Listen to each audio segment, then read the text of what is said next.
Jackie Brown, Jackie Brown, movie review by Andres Baca. Spoiler warning, spoiler warning, spoiler warning. If you enjoyed this video, please like, subscribe, and leave a comment letting me know what do you consider to be the best Quentin Tarantino movies and why.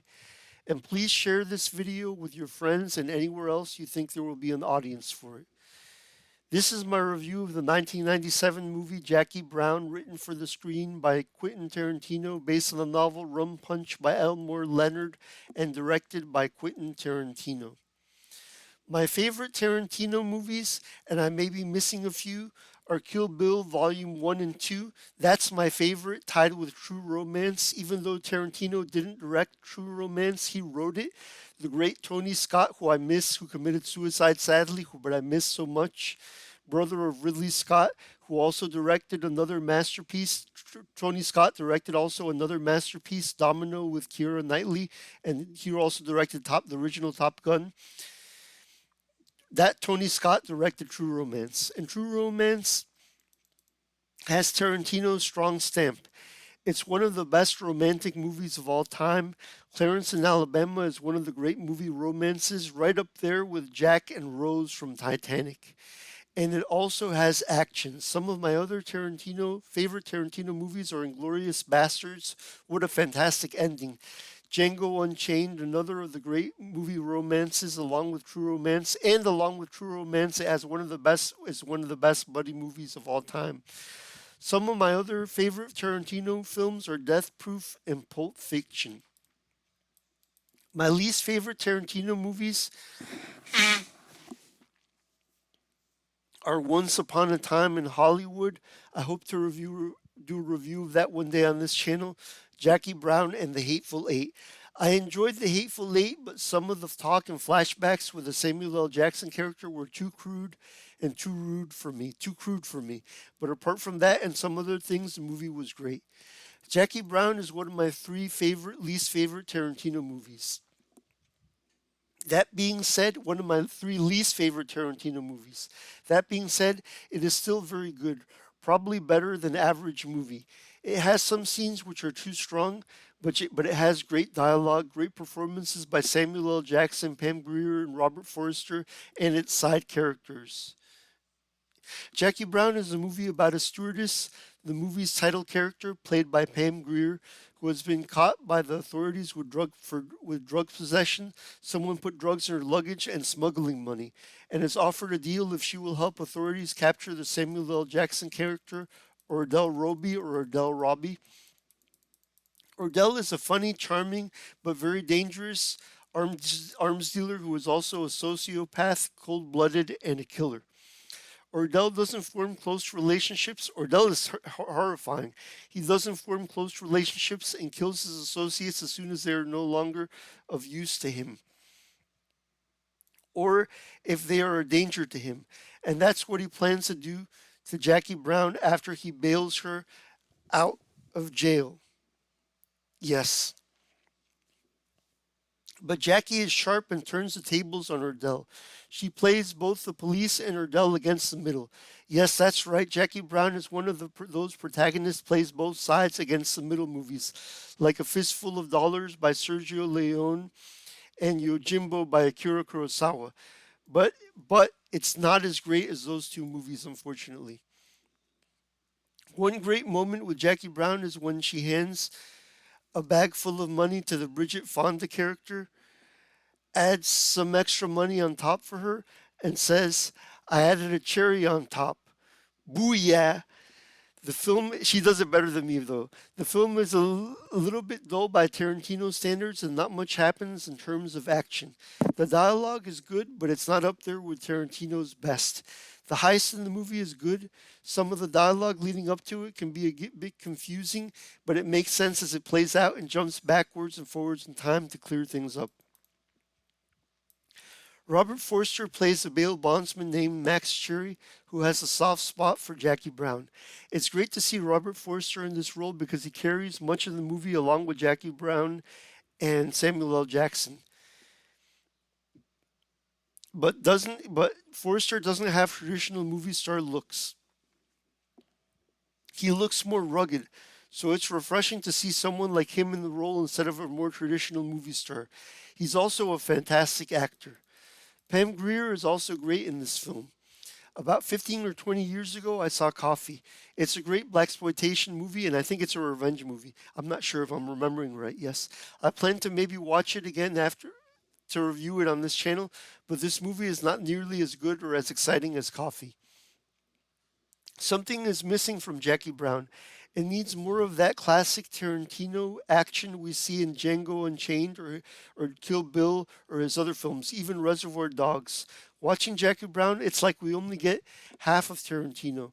We don't see the other half, which is this great director of action we see in Kill Bill and even in his first film, Reservoir Dogs, and part of which in Pulp Fiction too. I disagree with people who say Jackie Brown is Tarantino's best film because part of what makes a great director is not just how they present or write dialogue, but also how they shoot action sequences. And Jackie Brown does not have too much scenes for Tarantino to showcase his great skill at directing action, and that was a disappointment and a letdown to me.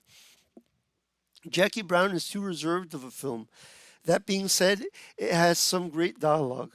Also, a great cameo by Chris Tucker. That scene in some of the movie has some funny moments. It made me laugh. Also, great.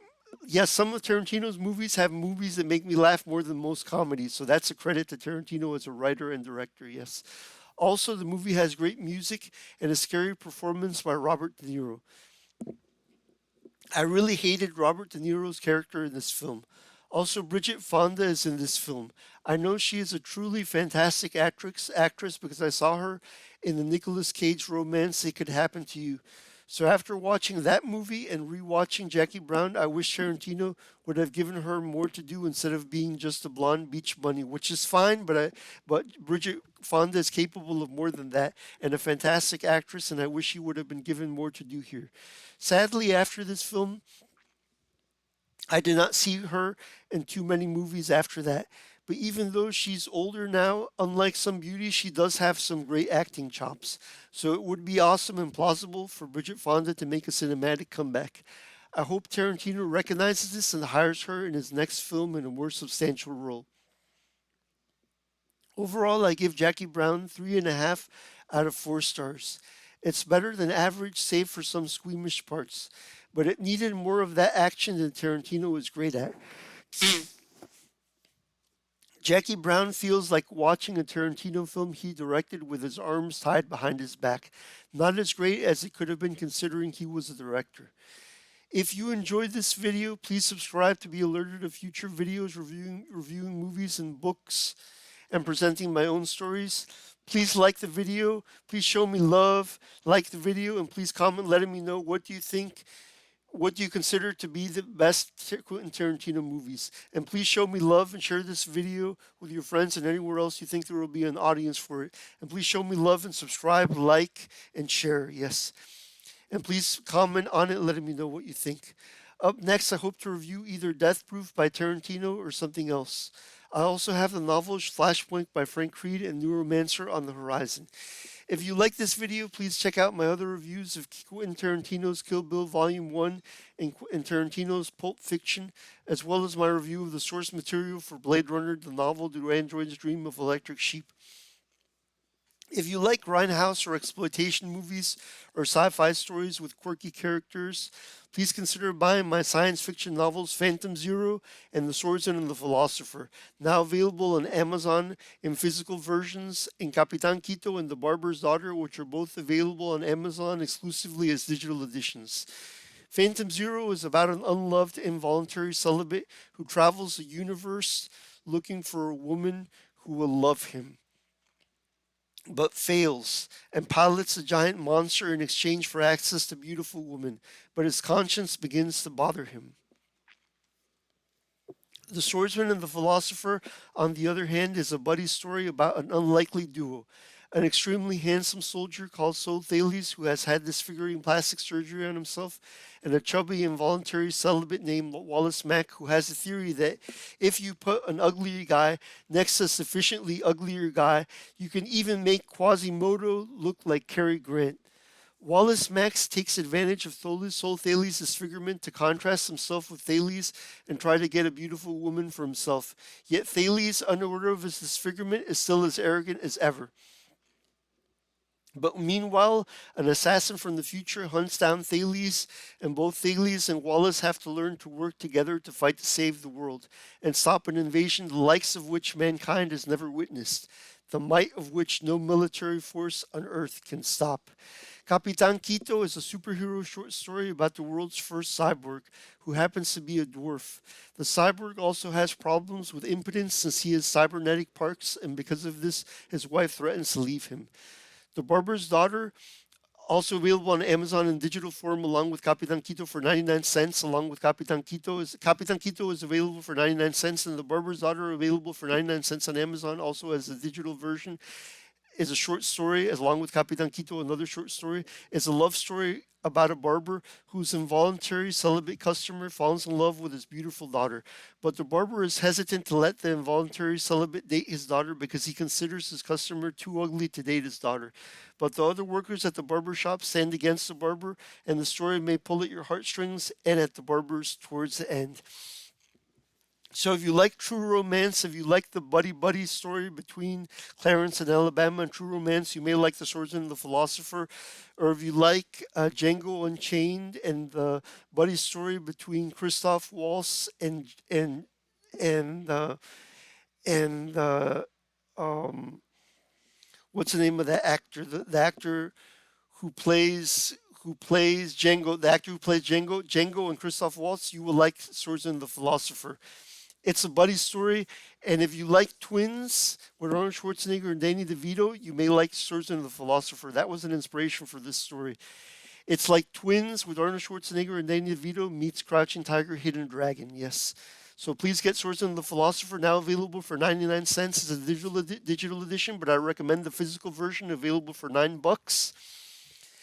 And I recommend Phantom Zero. Please get it. It's a mecha kaiju memoir. It has some mecha action, and it's also a memoir about an unloved incel, kind of like George Costanza if he were in Pacific Rim. If the George Costanza or Woody Allen were in Pacific Rim, yes, meets Pacific Rim, yes.